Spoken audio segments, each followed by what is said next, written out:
It was the summer of 2017. I was 19 at the time, fresh out of high school. Me and three of my closest friends, Tyler, Cam, and Lex, decided to take the spontaneous road trip from Texas up through New Mexico, then loop around Arizona before heading back. It was something we planned on doing for a long time, I think since 6th grade. It was somewhere around midnight, maybe closer to 1, when we rolled into this gas station. No other cars, just this dusty old Chevron, out in the middle of nowhere, surrounded by flat desert and dead silence. I don't even remember the name of the town. It might not have even been part of a real town. Just one of those places that exists only because someone threw up a gas station decades ago and left it to rot. There was one of those ancient vending machines humming near the entrance and an old dude behind the glass who looked like he'd been there since the 70s and didn't give a single damn about anything. Anyway, we're out there stretching our legs, messing around, and Tyler goes, "Hey, check this out." He pulls a freaking Ouija board out of his duffel bag. Said he found it in his grandma's attic the week before. Thought it'd be fun to try it on the trip. Me and Lex just laughed. Cam, though, he immediately said, "Nope, I'm not messing with that thing." Tyler egged him on, called him a wuss. And finally, Cam caved, though he was grumbling the whole time. So we set it up, right there in the gravel lot beside the pumps. Nothing but stars above, and the sound of the buzzing light. Tyler started leading the session. Typical stuff at first. "Is anyone here? What's your name?" We were all half laughing, just waiting for him to move it and try to freak us out. But the weird thing was, he wasn't moving it. His hands were shaking. I could see it. And then the planchette started to move. Slow, real slow, like someone was pulling it across honey. It slid to Y, then E, then stopped. Lex said, "Yes." It moved again. D. Tyler said, "Did it say yes?" Or, "Yed?" Then it moved to E. Then S. So, yeah, it said yes. Just in the most messed up way possible. Now, I'll be honest, I still thought someone was screwing around. Probably Lex. But then something changed. The air got thick. Like heavy, you know when you're standing in front of a bonfire and it just sucks the air out of your chest? Like that, but colder. That's when Kim goes, "Guys, I don't feel right." We looked over, and he was pale, sweating, even though it wasn't hot. He stood up, backed away, and said, "My arm's burning." And then he pulls up his sleeve, and I swear to God, 3 scratches start appearing right in front of us. Deep, red, bleeding, like something invisible dragged claws down his arm. We freaked. Lex knocked the board over. Tyler grabbed his bag, and we all jumped into the car like it was on fire. Cam's bleeding, shaking, whispering, "It wasn't me. I swear to God, it wasn't me." We peeled out of there, tires kicking up dust, not even caring if we paid for the gas. About 10 minutes down the road, we pulled into this diner that was still open. Cam went straight to the bathroom. I followed him in to help clean up. The scratches? Still there. But here's what really got me. They weren't just random. One scratch looped. Another had a clean, straight angle. It wasn't until Lex came in and looked at it sideways that he said, "Dude, that looks like a B and an E." Cam turned pale again. Said his middle name is Bennett. Nobody knew that except me. He started begging us, "Drive straight home.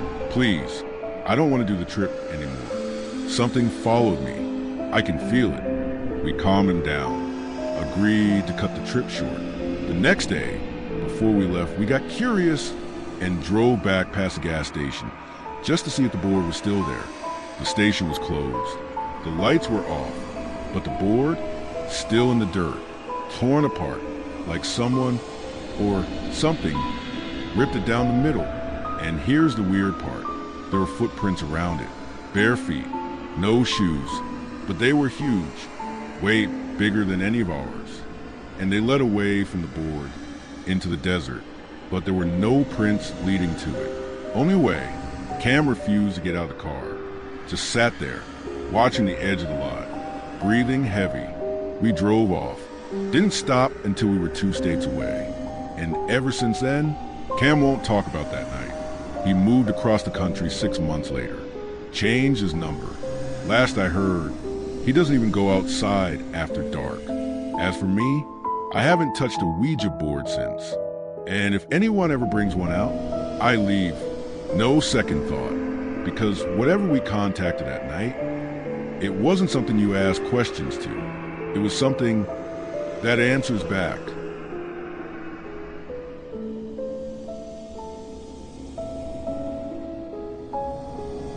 So this happened back in 2010, right in the middle of summer, somewhere in Arizona on Route 66.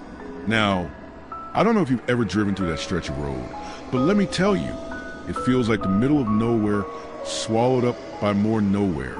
My wife and I were driving cross country. We had just come from California, heading back east, and decided to take the old Route 66, just for the vibe. You know, anyway, we were running low on gas, and we saw this beat-up little station come up on the side of the road. It looked like it hadn't seen a fresh coat of paint since the 70s, maybe earlier. There weren't any other cars around, just one flickering fluorescent light over the pump, and this old Coke machine outside that looked like it hadn't worked since Clinton was president. I pulled in, got out, started pumping gas. My wife stayed in the car, scrolling through her phone, trying to find a signal. The air was dead quiet, not even the hum of insects, just wind and that weird buzzing from the light overhead. I remember thinking something about this place felt off, but I shrugged it off, probably just tired. That's when I saw him. This guy came walking up from behind the building. Skinny dude, mid-30s, maybe, dirty jeans, a faded denim jacket, one of those sweat-stained trucker caps. At first glance, he looked like a drifter, maybe just someone passing through. Like us, he raises his hand, like he's trying to get my attention, and says, "Hey man, you from around here?" I told him no, just driving through. Then he asked if I knew the way to Flagstaff. Didn't seem weird, just a lost guy, right? So I told him what little I knew. Head east, stay on 40, follow the signs. Then, just as I turned back toward the pump, he grabbed my wrist, tight, and before I could even react, he whips out this hunting knife. I didn't even see where it came from, and slashes right across my hand, deep, right across the palm. I dropped the gas nozzle, blood just pouring out everywhere. I stumbled back and yelled. I saw my wife through the windshield. Her eyes went wide, and she started fumbling for her phone. Then the guy says, real calm, like, "Keys. Now." I was in shock. My brain couldn't even process what was happening. But I saw the way he was gripping that knife, and I knew I wasn't going to win that fight, not bleeding like this. So I reached into my pocket, pulled out the keys, and tossed them at his feet. He bent down, picked them up, and just looked at me. No expression, no threat, no fear. Then he walked right past me, opened the driver's door, shoved my wife over the passenger seat, and drove off, just like that, gone. I stood there, leaking blood all over the concrete, in the middle of the Arizona desert, watching my car drive away with my wife inside. I didn't even think. I just started running down the road, screaming, but it was useless. There was no one for miles, no phone signal, no cars, nothing. I stumbled back into the gas station store. Looked like it hadn't been stocked in years. Old guy behind the counter, probably in his 80s, just sitting there behind a dusty glass case. Didn't even flinch. He picked up the phone, dialed someone, then handed it to me. I told the dispatcher everything. Told them my wife was in the car. Told them the guy had a knife. Gave him the plate number. I was panicking, bleeding. My hand looked like someone tried to carve it open with an opener. It took them almost 2 hours to get someone out there. By the time the cops arrived, the guy was long gone. They put out a bolo on the car. Paramedics patched up my hand. And then I blacked out from the blood loss. Woke up in a hospital bed. And here's where it gets weird. A couple days later, they found the car abandoned about 30 miles out near some old mining road, just sitting there, Doors unlocked, key still in the ignition. No sign of the guy, no sign of my wife. Except, get this, my wife was never in the car. Turns out, when he shoved her over and hit the gas, she yanked the door open and jumped out, rolled onto the ground. Got banged up real bad, fractured her shoulder, road rash all over, but she managed to crawl behind a billboard and hide until he was gone. She limped about a half mile to a diner with a payphone and called the cops. I didn't even know. No one told me. They had her at a different hospital. Now here's the kicker. The guy didn't take anything. Not our bags. Not the GPS. Not my wife's purse. Still on the passenger floor. When they found the car, he didn't use our credit cards. Didn't steal anything. Didn't go anywhere. And when they dusted the car for prints, nothing. Not on the wheel. Not on the door handles. Not on the dash. Just ours. It was like he was a ghost.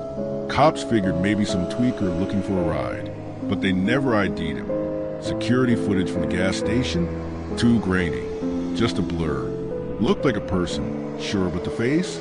It was fuzzy, like static, like one of those old analog tapes going bad. No one ever found him. Never heard of a guy matching that description again. And the final piece? My hand never healed right. I had surgery, therapy, everything, but the nerve damage? Permanent. I can't even make a full fist.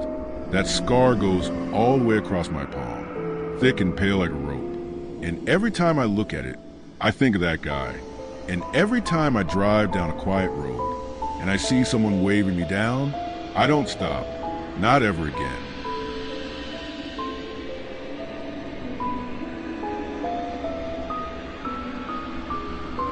This happened back in 2010. I was 27 at the time, driving through California, heading south on I-5 from Sacramento to LA. I'd done the drive a couple times before, so I knew it could get long and boring, especially at night. This time, I left late, around 10 p.m., figuring I'd beat traffic and maybe sleep once I got there. Around 1:30 in the morning, I pulled into this rest stop just north of Bakersfield. I remember the exact one, too, because I never went back after that night. Looked like any regular roadside stop. A couple vending machines humming, one semi-parkway in the back, and the bathroom building sitting under those awful yellow sodium lights that make everything look like it's part of a crime scene. I needed to use the bathroom, stretch a little, maybe grab a drink. I parked under a light near the edge of the lot. The whole place was quiet, desert quiet. I walked into the men's room. Lights were on, but dim. It smelled like bleach and something off. Not gross, just stale, like an old hospital. Anyway, I do my thing, wash up, and just as I'm drying my hands, I get this weird, prickly feeling down my neck. You know when you're alone, but suddenly, it feels like someone's standing right behind you? Yeah, like that. I turn fast. No one there, just the sinks and stalls. I laughed at myself. I headed for the door, and that's when it hit me. I couldn't move, like at all. My legs just froze. My arms dropped to my sides. My fingers stopped working. I couldn't even turn my head. I was stuck, locked in place like a statue. Only thing I could move were my eyes. I was standing right in front of the door, and I couldn't even scream. My chest tightened, not like a heart attack, more like someone was pushing down on me. Not with hands, no. It felt like pressure, like gravity got turned up to 100. And then in the mirror, I swear on everything, I saw something behind me. Not a person, just a shadow, but it had shape. It was tall, real tall, and wide at the shoulders with no features. Just black, like it was made of smoke. That didn't move. It didn't flicker. It didn't breathe. It didn't blink. And it was standing right behind me, closer than I would have let any living thing get. I tried to scream, tried with everything I had, but my throat wouldn't work. I could feel my body trying to yell, but it was like something was holding my voice down. I started crying. No shame in admitting that. It was like my brain was still going 100 miles an hour, panicking, but my body was locked in concrete. Then, right as the lights flickered again, it leaned in. I couldn't see a face. but I felt it right near my neck. The coldest air I've ever felt washed over my skin, like someone opened a freezer an inch from my throat, and then I blacked out. I don't know how long I was out. Could have been a minute, could have been an hour, but I woke up outside, laying in the front seat of my car, door wide open, key still in the ignition, headlights off. I thought it was some crazy dream, until I noticed I had bruises on my arms. Bad ones, deep purple marks, shaped like fingers, like something gripped me hard. First thing I did was check my phone. It was 4:12 a.m. I'd lost almost 3 hours. There was no one around, not a single car. That semi was gone. I sat there, shaking, staring at the bathroom like it was some kind of cursed tomb. I started the engine, floored it, and didn't stop driving until I hit LA traffic at dawn. When I got to my friend's place in LA, he saw the bruises and freaked out. I told him I'd gotten mugged, just to avoid sounding like a lunatic.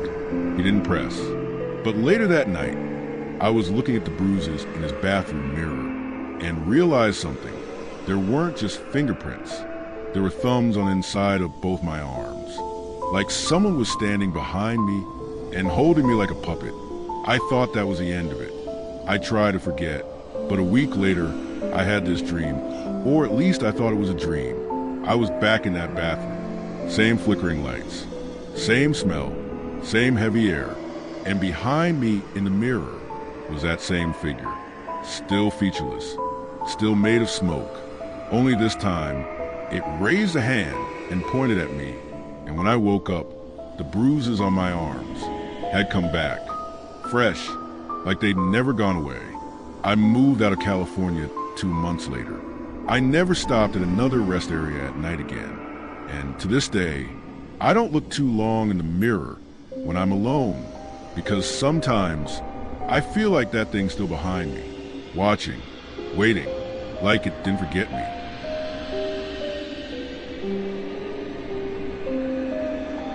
So, this happened back in the summer of 2017. Me and my girlfriend at the time, Amanda, were doing this cross-country road trip. One of those let's hit every state kind of things. Before life got serious, we were driving through New Mexico, somewhere between Roswell and Alamogordo, and the sun had just gone down. That desert gets dark real fast. Like, 1 minute it's golden and beautiful, and the next, it's just pitch black, like someone flipped off the world. We'd been driving for hours by then. Amanda was dozing off in the passenger seat, and I was running low on caffeine. So when I saw a sign for a rest stop, I pulled in, just a little one. 2 parking spots, a couple vending machines, one of those concrete bathroom blocks. There was no one else there, no lights from any cars. Just us, the desert, and that weird, humming silence you only get way out in the middle of nowhere. I parked facing the vending machines, and as soon as I shifted into park, pop, the radio made this loud sound, like static, but angry. I didn't even know radios could make that kind of sound. It was like white noise, but deeper, like it had a growl to it. Amanda sat up fast and said, "What was that?" I didn't know. Thought maybe we hit a weird signal, or the station glitched. I reached the dial, but before I could touch it, the static cleared, and we both heard it. A voice, distorted, choppy, but it said both our names. Not one after the other. It said them together, like Amandand and Jake. We just froze. I said, "Did you hear that?" And she nodded real slow, mouth open, like she was about to scream but couldn't get it out. The voice came again, slower this time, still buried in static, but clearer. Amanda, Jake. It didn't sound human. It sounded wrong. Like someone trying to pretend to be human. You know when an AI voice is just slightly off? It had that same feel, but worse, it had this strange, knowing tone, like it wasn't just saying our names, it was calling us.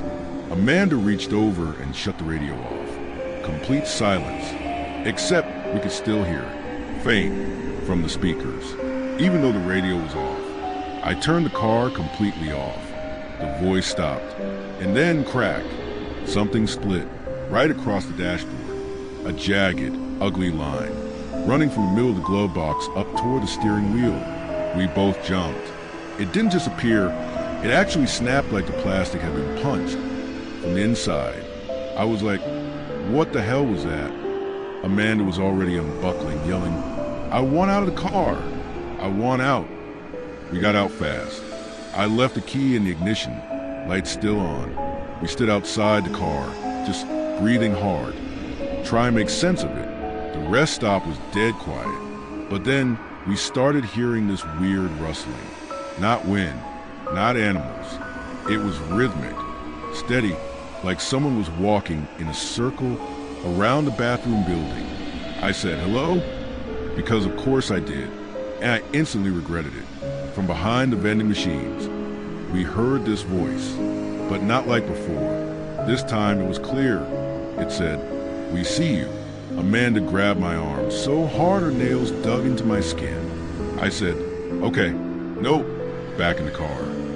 We ran back, jumped in, locked the doors. I turned the key, nothing. The engine wouldn't even crank. Battery? Still alive. Headlights were on.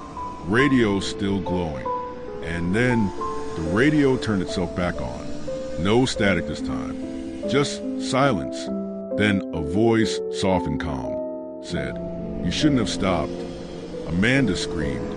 I slammed the steering wheel, yelling, come on! And finally, the engine kicked in. I floored out of that lot. Tires kicking up dirt. Dashboard still cracked right down the middle. We drove for about 30 minutes without saying a word. The radio stayed off. I didn't even want to look at it. Eventually, Amanda whispered, how did it know our names? I didn't have an answer. Still don't.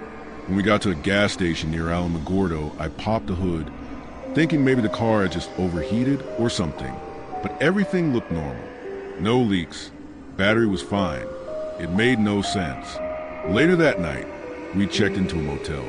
Amanda fell asleep fast, but I was too wired. Around 3 a.m., I sat in the bathroom, scrolling through my phone, and I saw a voicemail from an unknown number. It was only 3 seconds long, just enough time to hear, Amanda, Jake. I played it for her in the morning. She cried. We cut the road trip short after that. Flew back home from Albuquerque 2 days later. A month later, I took the car to get the dashboard replaced. The guy at the shop called me over halfway through and said, you ever get struck by lightning or something? I said, no. Why? He held up the cracked dashboard and showed me the inside of it. Burn marks. Long, finger-shaped burn marks. Like 5 black streaks. Pressed from the inside, as if something had tried to claw its way out. He asked if I wanted to keep it. I said no, but I lied. I wrapped it in a trash bag, locked in the box, and stuck in my attic, because part of me needs proof that it was real.